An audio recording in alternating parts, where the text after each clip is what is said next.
A weathered cottage, home to dreams and poverty, sits on the edge of a sleepy village. Inside the cottage, Jack's mother stirs a thin soup, her sigh echoing the emptiness of their cupboards. Their only treasure, Milky White, stands as a stark reminder of their dwindling fortune.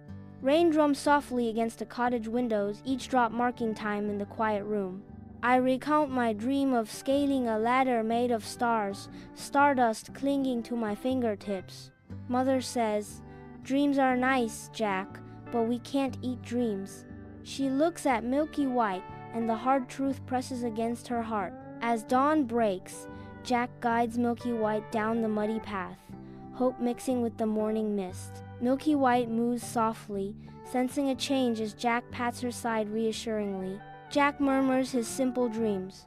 "I will buy apples, bread, and sugar." Jack's journey to the market takes an unexpected turn as he encounters a strange old man. The old man, cloaked in patchwork robes, leans on a crooked staff, his eyes twinkling with untold stories. "That's a fine cow, young man, but I have something even more valuable than money for her," the old man says. Curiosity sparks in Jack's eyes as he listens to the old man's cryptic offer.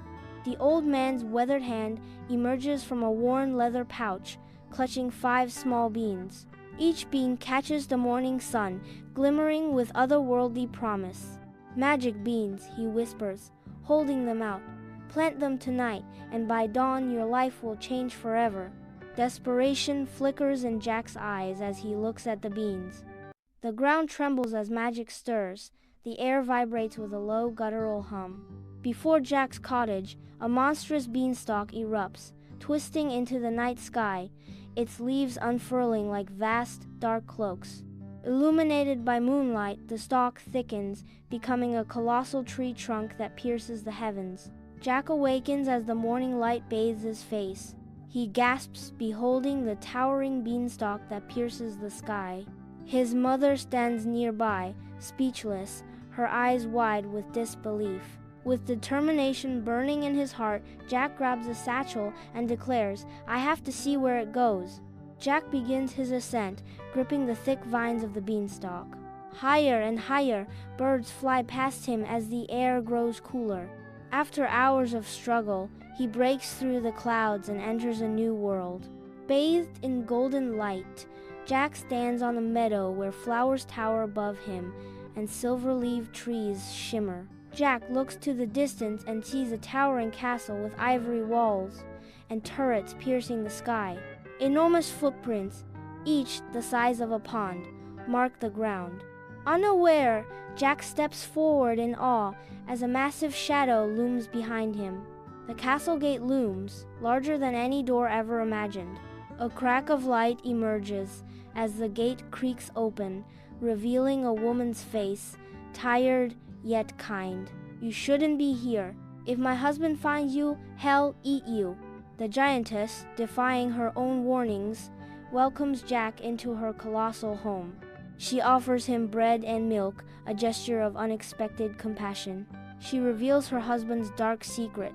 He hoards stolen treasures, including a magical harp. "He'll be back soon," she says. His mother's pleas, Jack starts his ascent up the colossal beanstalk, his face a mask of determination. He carries an empty sack, his ambition and recklessness driving him higher into the clouds. The beanstalk rises, an absurd bridge between the earthly and the heavens, dwarfing Jack's small figure. Jack treads lightly through the silver forest, his eyes set on the looming castle. The giantess collects herbs just outside the castle walls, a serene figure against the imposing stone. Jack watches, his expression a blend of hope and desperation as he readies himself to speak. The giantess, her stature immense, yet her eyes gentle, gestures for Jack to enter. Jack, nimble and quick, darts behind a colossal cupboard, seeking refuge in its shadow. The castle trembles as the giant's earth-shaking presence fills the doorway, his voice booming. "Fee-fi-fo-fum, I smell the blood of an Englishman." Amidst the chaos of discarded bones and goblets, The giant places a small wooden box on the table, his actions heavy with intent. The giant opens the box. A plump, snow-white hen is revealed. The giant commands, "Lay."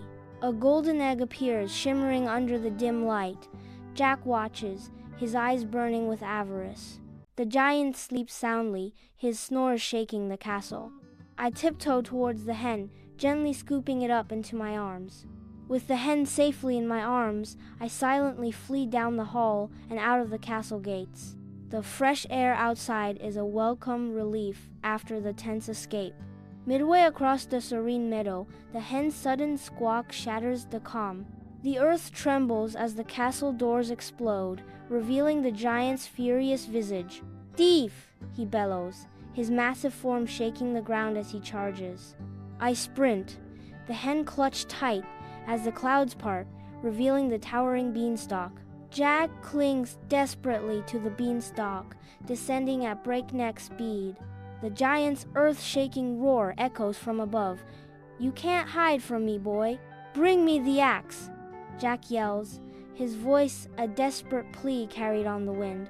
His mother, hanging laundry nearby, looks up in horror as her son plunges from the sky. Jack's mother drops everything and sprints into the shed.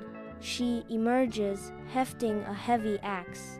With trembling hands, Jack grabs the axe and swings it at the beanstalk. The stalk splits, and the giant roars, his hand descending towards Jack. The monstrous beanstalk shatters, and the giant's scream pierces the air. Dust and leaves explode as the giant plummets to earth, the ground shaking under the impact. Silence descends. Jack and his mother watch the destruction, then embrace, their relief palpable. In Jack's arms, the hen clucks, a quiet sound amidst the aftermath.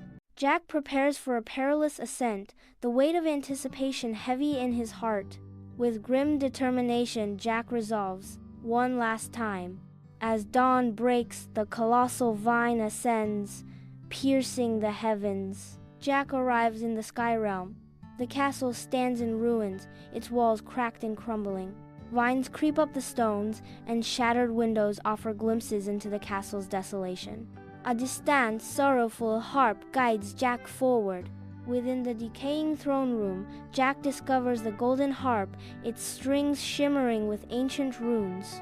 The harp whispers, a plea echoing in the silent chamber, "Free me, and I shall sing only for you." As Jack lifts the harp, the castle awakens, its stone guardians twitching to life. Clutching the harp, Jack sprints across the meadow as the forest falls apart behind him.